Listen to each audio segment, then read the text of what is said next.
বর্তমানে ঘটনাচক্রে এই যে বিএনপি বাংলাদেশে ক্ষমতায় চলে আসছে, তাই না? ঘটনাচক্রে আর কি। এবং এটা কিন্তু না চাইতেই অনেকটা বৃষ্টি হওয়ার মতো, কিন্তু ক্ষমতায় আসার পর এদের যে নেতা কর্মী, এমনকি খোদ ওই যে প্রধানমন্ত্রী যে তারেক রহমান, তারও মনে হয় যে মতিভ্রম ঘটছে, এবং তার দলের লোকজনেরও মনে হয় নেতাকর্মী যেগুলো আছে মতিভ্রম ঘটছে, উল্টা পাল্টা মানে উন্মাদীয় প্রলাপ বকা শুরু করছে। এবং এটা কী কারণে তারা বকে যাচ্ছে এটা আমার ঠিক বোধগম্য না, এগুলো না বললেও হতো।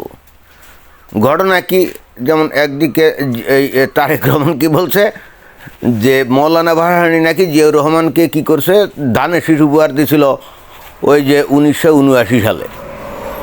যাই হোক, ওটা নিয়ে একটা ভিডিও করেছি, বাট অন্য একটা ঘটনা দেখলাম যে এই বিএনপির এক মানে পাতি নেতা মনে হয়, আমি জানি না এর নাম কি, বাট মনে হয় পাতি নেতাটা হবে, সে আবার এইবার শুরু করছে 1971 সালে স্বাধীনতা যুদ্ধের সময়। আচ্ছা যাই হোক, তার মুখ থেকে শুনি নাকি, কি বলেন? পাকিস্তানের সময় আমাদের দল বিএনপি মুক্তিযুদ্ধের পক্ষ নিয়েছিল। আমাদের আচ্ছা, এই ইনফরমেশন টেকনোলজির যুগে আমরা বাস করি, তাই না? প্রত্যেকের হাতে হাতে কিন্তু স্মার্ট মোবাইল ফোন। যে কেউই ইচ্ছা করলে গুগল অথবা চ্যাট জিপিটি দিয়ে কিন্তু প্রকৃত তথ্য কি এটা কিন্তু বের করতে পারে। এত কিছুর পরে এরা এইভাবে ডাহা মিথ্যা কথাগুলো বলে কি করে? মানে এই উৎসাহটা তাদের মধ্য থেকে আসে কি করে? এরা কি মনে করে যে বাংলাদেশের মানুষ এখন মধ্যযুগে বাস করে, তাদের মানে ইনফরমেশন কোনটা সঠিক আর কোনটা বেঠিক এটা যাচাই করার কোনো সুযোগ নাই? তা যদি না হয় তাহলে এই যে দেখেন, এই ছেলেটার কোনো প্রয়োজন আছে এই সমস্ত ফাত্রামি পূর্ণ একদম মিথ্যা কথাবার্তা বলার? আমি তো অন্তত দেখি না, এগুলো তো কোনো প্রয়োজন নেই। আরে ভাই, 1971 সালে বিএনপি নামক কোনো রাজনৈতিক দলের অস্তিত্বই তো ছিল না। তাহলে এই সমস্ত কথাবার্তা বলে মানে এরা আসলে কি করতে চায়? এরা কি ইতিহাস পাল্টা দিতে চায়? এখনকার এই ইনফরমেশন টেকনোলজির যুগে এই ইনফরমেশন কি পাল্টানো সম্ভব? ইতিহাস কি পাল্টানো সম্ভব? কিন্তু না, মনে হয় এরা একটা জিনিস মানে করে, জামাত ইসলাম থেকে শিখছে। জামাত ইসলামের কিন্তু বট বাহিনী আছে, হ্যাঁ, আমরা কিন্তু বলি এখন বট বাহিনী। জামাত ইসলামের একজন হয়তো শিবির নেতা বা কর্মী, তার একই সাথে ফেসবুকে দেখবেন যে 10-15-20টা আইডি তার তৈরি করা আছে, এবং সেখান থেকে সে প্রতিনিয়ত ভুলভাল তথ্য এগুলো দেয়। এবং বাংলাদেশের মানুষজন এখন তো আর ওই যে মেইন মিডিয়া মানে টেলিভিশন চ্যানেল থেকে কিন্তু খবর টবর শোনে না, তারা বস্তুত ওই যে সারাক্ষণ হাতে মোবাইল থাকে, ফেসবুক থেকে খবর সংগ্রহ করে, এবং ফেসবুকে উল্টাপাল্টা ভুলভাল তথ্য যাই বলা হোক না কেন সেটাই তারা বিশ্বাস করে। আর জামাত ইসলাম এই জিনিসটাকে ধরছে খুব ভালো করে। তারা কিন্তু বট বাহিনী গঠন করে, সেদিন দেখলাম যে একজনকে ধরছে, সে নিজেকে পরিচয় দিচ্ছে সাংবাদিক, আসলে সে শিবির কর্মী। কিন্তু সে মানে দেখানো হলো যে তার মোবাইল ফোন চেক করে দেখানোই হলো সে 9-10টা আইডি ইউজ করে সে কিন্তু ওই ভুয়া প্রোপাগান্ডা করে আর কি। এখন কথা হচ্ছে যে এই যুগে হ্যাঁ কিছুক্ষণ মানুষদেরকে মানে ভুল বুঝিয়ে হয়তো বিভ্রান্ত করা যেতে পারে, উল্টাপাল্টা কথা বলে হয়তো বিভ্রান্ত করা যেতে পারে, কিন্তু যে জিনিসটা ঐতিহাসিক ঘটনা ভাই, আপনি তো এগুলোকে চেঞ্জ করতে পারেন না। 1971 সালে তো বিএনপির কোনো অস্তিত্ব ছিল না, তাই না? বিএনপির নামক যে রাজনৈতিক দলটা গঠিতই তো হয় এই যে স্বাধীনতার 7 বছর পরে, 1 সেপ্টেম্বর 1978 সালে, তাই না? অর্থাৎ 1971 সালে 16ই ডিসেম্বর যে স্বাধীনতা অর্জিত হলো তার প্রায় তার প্রায় 7 বছর পরে এসে এই যে বিএনপি নামক দলটা গঠিত হয়। তাহলে তো ভাই এই বিএনপি কী করে এই পাকিস্তানের সময় মানে স্বাধীনতার পক্ষে ছিল অথবা স্বাধীনতার যুদ্ধের পক্ষে ছিল? হ্যাঁ, অবশ্যই জিয়াউর রহমান একজন সেক্টর কমান্ডার ছিল, সেটা তো আমরা জানি। বা বিএনপির যে সমস্ত মানে বিএনপি যখন গঠিত হয় তখন তার দলের যে সমস্ত লোকজন ছিল তারা তো সবাই মানে অনেকেই মুক্তিযুদ্ধের সময় তারা সংগ্রাম করছিল, এটাও right. But at the same time রাজাকাররাও তো মানে মুক্তিযুদ্ধের বিরোধী লোকজনও তো এই বিএনপি নামক দলটাতে যুক্ত হয়, তাই না? তো যাই হোক, এই সমস্ত কথাবার্তা আমি জানি না কী কারণে বলছে, কী কারণে এই সমস্ত কথাবার্তা বলছে একটাই মাত্র কারণ, সেটা হলো যে ওই মানে বাংলাদেশের স্বাধীনতা যুদ্ধে ওই আওয়ামী লীগের কোনো ভূমিকা ছিল না। শেখ মুজিবুর রহমানের কোনো ভূমিকা ছিল না, তাকে তো ধরে নিয়ে ওই যে পাকিস্তান নিয়ে গেছিল, এটাই প্রমাণ করার জন্যে আর কি, অর্থাৎ তাদেরকে ডিফেম করার জন্য। তবে ব্যক্তিগতভাবে এটা একেবারে খারাপও কিছু সেটা না, অন্তত আমার কাছে মনে হয় যে ব্যক্তিগত চারিত্রিক দৃঢ়তায় বা চারিত্রিক সততায় আমার মনে হয় যে বঙ্গবন্ধু মানে শেখ মুজিবুরের চাইতে জিয়র রহমান অনেক উন্নত ছিল। কারণ শেখ মুজিবুরের যে সমস্ত মানে চারিত্রিক বৈশিষ্ট্য ছিল, যদিও স্বাধীনতার সাথে তার নাম জড়িত হয়ে আছে, তার বিভিন্ন বক্তব্য বিবৃতির কারণে বাংলাদেশের মানুষ হয়তো স্বাধীনতার জন্য উজ্জীবিত হয়েছিল, এটা ঠিক আছে, কিন্তু চারিত্রিক বৈশিষ্ট্যের দিক দিয়ে যদি চিন্তা করা যায় তাহলে আমার কাছে কেন জানি মনে হয় যে এই শেখ মুজিবুর রহমানের চাইতে এই জিয়াউর রহমানের চারিত্রিক বা নৈতিক পজিশন অনেক উন্নত ছিল। কেন এই কথাগুলো বললাম? কারণ আমরা ওই জিয়াউর রহমানের আমলে অন্তত তাকে স্বজনপ্রীতি, নেপোটিজম বলে যেটাকে আর কি, সেটা আমরা দেখি নাই।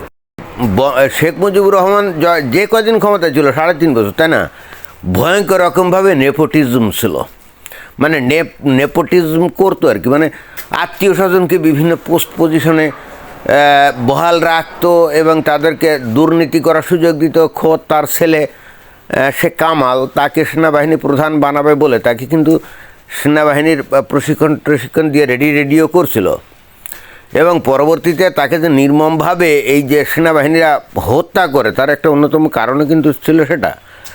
মানে এই মানে শেখ মুজিবুর রহমান যে কোনোভাবে হোক স্বাধীনতা যুদ্ধে কিন্তু ভালো ভূমিকা ছিল তার, বাংলাদেশের মানুষকে উজ্জীবিত করছিল, এটাও রাইট, কিন্তু তার চারিত্রিক যে বৈশিষ্ট্যগুলো ছিল ভয়ঙ্কর রকমভাবে আমার কাছে অনেকটাই মানে সমালোচনাযোগ্য। As a human being he was not a great person আমার এখন মনে হয়, বাট বয়স যখন কম ছিল তখন আসলে এত বুঝতাম না। পরবর্তীতে যখন ইতিহাস ঘাঁটি, ইতিহাস যখন পড়ি তখন আমি দেখি, এবং নট অনলি দ্যাট, এই শেখ মুজিবুর রহমান কিন্তু ভয়ঙ্কর রকম একটা সাম্প্রদায়িক লোকও ছিল। ওই যে 1946 সালে বা 47 সালে বা তার আগে যে যত সাম্প্রদায়িক দাঙ্গা ছিল না, তার অন্যতম একজন নেতৃত্ব দানকারী লোক ছিল কিন্তু এই যে শেখ মুজিবুর রহমান, এবং তার নেতৃত্বেই মুসলমানরা বহু হিন্দুকে হত্যা করে, সেটাও আমি শুনছি। এখন ইতিহাস তো ভাই মিথ্যা কথা বলে না, এবং সে যে আসলে ভয়ঙ্কর রকম সাম্প্রদায়িক ছিল সেটা প্রমাণিত হয় জাস্ট একটা ঘটনায়। সেটা হলো যে পাকিস্তান আমলে যে শত্রু সম্পত্তি আইন করছিল, পূর্ব পাকিস্তান থেকে যদি কোনো হিন্দু লোক মানে ভারতে চলে যায় তাহলে তাকে কি শত্রু সম্পত্তি হিসেবে, তাকে শত্রু হিসেবে গণ্য করা হবে, এবং তার সম্পত্তিগুলো পাকিস্তান কিন্তু এগুলো সিজ করবে, তাই না? ইন্টারেস্টিং ব্যাপার কি জানেন, 1971 সালে বাংলাদেশ যখন স্বাধীন হয়ে গেল তখন তো এই আইন আর থাকার কোনো যৌক্তিকতা নাই, এবং পৃথিবীতে সবচেয়ে ভয়ঙ্কর জঘন্য আইন কিন্তু এটাই। পৃথিবীর অন্য কোনো দেশে এরকম কোনো আইন আছে কিনা আমি জানি না, কিন্তু ওই শেখ মুজিবুর রহমান যখন 1971 সালে স্বাধীনতার পর যখন বাংলাদেশে ক্ষমতা আসলো, তখন সে কি কাজ করছে জানেন? সে শত্রু সম্পত্তি আইন বাতিল করে নাই, সে ওইটাকে নাম দিয়েছে কি অর্পিত সম্পত্তি আইন। অর্পিত সম্পত্তি পর্যন্ত ভেস্টেড প্রপার্টি, তার মানে হলো যে বাংলাদেশ থেকে হিন্দুরা যদি দেশের বাইরে যায়, সে তার সম্পত্তি সরকারকে অর্পণ করে গেল। তো ভাই, বাংলাদেশ থেকে তো হিন্দুদের থেকে অনেক বেশি মুসলমানরা পৃথিবীর বিভিন্ন দেশে গেছে, তো তার সম্পত্তি ভেস্টেড হবে না? না, সেটা হয় নাই। এবং এই শেখ মুজিবুর রহমান এই আইন কিন্তু বাতিল করে নাই। এবং ইন্টারেস্টিং ব্যাপার হলো শেখ হাসিনাও কিন্তু একই পথের প্রতীক, সেও ভয়ঙ্কর কমিউনাল মাইন্ডেড। যখন শেখ হাসিনা ক্ষমতায় ছিল এবং ওই যে সুরঞ্জিত সেনগুপ্ত যখন তাদের ওই যে মন্ত্রী বা এমপি ছিল, বারবার কিন্তু এই আইন বাতিল করার জন্য তার কাছে ফাইল নিয়ে যায়। শেখ হাসিনা কিন্তু এটা বাতিল করে না, সে কিন্তু এটা বহাল রাখছে। কেন জানেন? কারণ এই আওয়ামী লীগের লোকজনরাই সবচাইতে বেশি হিন্দুদের জায়গা সম্পত্তি দখল করেছে, বুঝছেন?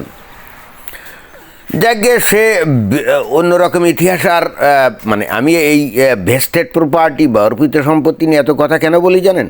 কারণ এই বাংলাদেশে একটা সম্পদ কিনছিলাম, মানে একটা জায়গা কিনছিলাম, আমি যখন কিনলাম তখন ঠিকই রেস্টিমেস্টি হয়ে গেল। যখন আমি এটাকে রেকর্ড করাতে গেলাম তখন বলা হলো এটা নাকি অর্পিত সম্পত্তি, অতএব এটা রেকর্ড হবে না। চিন্তা করে দেখেন এই বাংলাদেশের মানে সিস্টেমটা দেখেন, মানে আমি এটা নিয়ে এত ক্ষিপ্ত কেন।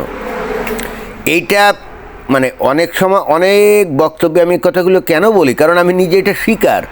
ভাই আমি টাকা দিয়ে একটা জায়গা কিনছি, যখন কিনছি রেজিস্ট্রিতে কোনো সমস্যা নয়, ওই কুত্তার বাচ্চা রেজিস্ট্রার তার অফিসে কিন্তু ঠিকই আছে কোনটা ভেস্টেড প্রপার্টি, অতএব এই সম্পত্তি যে করা যায় না, রেজিস্ট্রি করা যায় না, এটা কিন্তু শুয়ার বাচ্চা জানে। কিন্তু এই কুত্তার বাচ্চা টাকা খেয়ে মানে ঘুষ খেয়ে সে কিন্তু আমাকে জমি রেজিস্ট্রি করে ঠিকই দিয়েছে। আমি যখন ওই মানে এসি ল্যান্ডের অফিসে গিয়ে দরখাস্ত দিলাম আমার এই জমি রেকর্ড করে দাও, এই শুয়ারের বাচ্চা তখন বলে যে এটা নাকি ভেস্টেড প্রপার্টি। চিন্তা করেন, পরে আমি আমার নামে এটা রেকর্ড করিয়েছি, কিন্তু টাকা দিয়ে করিয়েছি। এই কুত্তার বাচ্চা সেও কিন্তু ঠিকই টাকা খেয়ে আমার নামে রেকর্ড করে দিয়েছে। পরবর্তীতে এটা নিয়ে কেস কারবার হয় এবং সেটা আমাদের পক্ষেই যায়, মানে ওইটা আসলে ভেস্টেড প্রপার্টি ছিল না। মানে আমি ভেস্টেড প্রপার্টি নিয়ে অনেকে হয়তো মনে করতে পারেন যে ভাই আপনি এটা নিয়ে এত কথা বলেন কেন। ভাই আমি নিজে তার শিকার, আমি নিজে শিকার।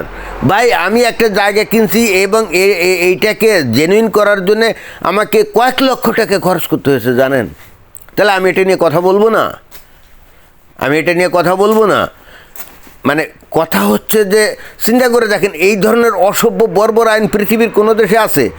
এবং এই হিন্দুদেরকে মানে ভয়ঙ্কর ঘৃণা করে শেখ হাসিনা এখন নিজেই কিন্তু আবার ভারতে সেই হিন্দুদের কোলে নিয়ে আশ্রয় নিয়েছে। আমি জানি না ভারত কেন তাকে আশ্রয় দিয়েছে, ভারত কেন তাকে এত মানে রাষ্ট্রীয় মর্যাদায় তাকে রেখে দিয়েছে। ভারতের উচিত তাকে ল্যাং মেরে বাংলাদেশে পাঠিয়ে দেয়া। শেখ হাসিনা কোনো মতে কোনো মহান কোনো ব্যক্তি ছিল না, সে কারণে ভয়ঙ্কর সাম্প্রদায়িক একজন ব্যক্তি। অন্তত তার কাজকর্মে আমরা সেটাই প্রমাণ পাই। সুরঞ্জিত সেনগুপ্ত এই অর্পিত সম্পত্তি আইন বাতিল করার জন্য বারবার তার কাছে নিয়ে গেছে যে আপনি এটা বাতিল করেন, এটা কোনো সভ্য দেশের আইন হতে পারে না। সে নাকি ছুড়ে মারছে। কেন মারছে জানেন? কারণ বাংলাদেশে হিন্দুদের জায়গা সম্পত্তি সবচাইতে বেশি দখল করছে এই অর্পিত সম্পত্তির আইন অথবা এনিমি প্রপার্টির আইনের মানে ফান্দে আওয়ামী লীগের লোকজনরাই সবচাইতে বেশি দখল করছে। এই জন্য সেখানে এটা বাতিল করে না, বুঝছেন? এখন এই শেখ হাসিনাকে নিয়ে অনেকে আদিক্ষেতা করে, এটা করে ওটা করে সেটা করে। যাই হোক, মানে কথা বলতে অনেক মানে একটা প্রসঙ্গে কথা বলতে গিয়ে আমাকে অনেক কথা বলতে হলো, but this is fact, this is fact. ভাই আমি তো বাংলাদেশকে ভালোবাসি, আমি তো বাংলাদেশের সন্তান, তাই না? যাই হোক, উত্তেজিত হয়ে গেছিলাম এবং হয় কি স্বাভাবিক না? শেখ হাসিনা তার ভাই মানে চাচাতো ভাই হেলালকে মন্ত্রী বানায় এমপি বানায়, তার চাচাতো ভাই ওই যে কি জুয়েল নাকি এর এমপি বানায়। কেন? এত কি তোমার দরকার? চিন্তা করে দেখেন, শেখ হাসিনা আসলে বাংলাদেশের কোনো অসাম্প্রদায়িক লোক না। হিন্দুদের বুঝতে হবে she was not A secular person, she was a very communal minded person. ভারতের উচিত এই শেখ হাসিনাকে বাংলাদেশের কাছে হস্তান্তর করা এবং বাংলাদেশ তারপরে যা কিছু করবে। দেখেন ইন্টারেস্টিং ব্যাপার হলো যে এই যে জামাত, শিবির বা বিএনপি, ভাই তারা যে কি তারা সেটা নিজেরা প্রকাশ করে যে তারা কমিউনাল। জামাত ইসলাম তারা বলে আমরা বাংলাদেশ ইসলামী শাসন কায়েম করতে চাই, they declare themselves as communal. এই BNP they declare themselves as communal. That means you can know who is your enemy. কিন্তু এই আওয়ামী লীগ একমাত্র দল যারা নাকি ভয়ঙ্কর কমিউনাল, কিন্তু উপরে বলবে তারা ভীষণ অসাম্প্রদায়িক, বুঝছেন? এটা হলো বাংলাদেশের জন্য বড় সমস্যা। আচ্ছা যাই হোক, এখন কথা হচ্ছে যে বিএনপির লোকজন যে খামোখা ইতিহাস বিকৃতি করার এই যে ধান্দাবাজি করতেছে, কী কারণে করতেছে আই ডোন্ট নো, কিন্তু এটা আমার মনে হয় যে ঠিক না। কী বলেন আপনারা? ধন্যবাদ।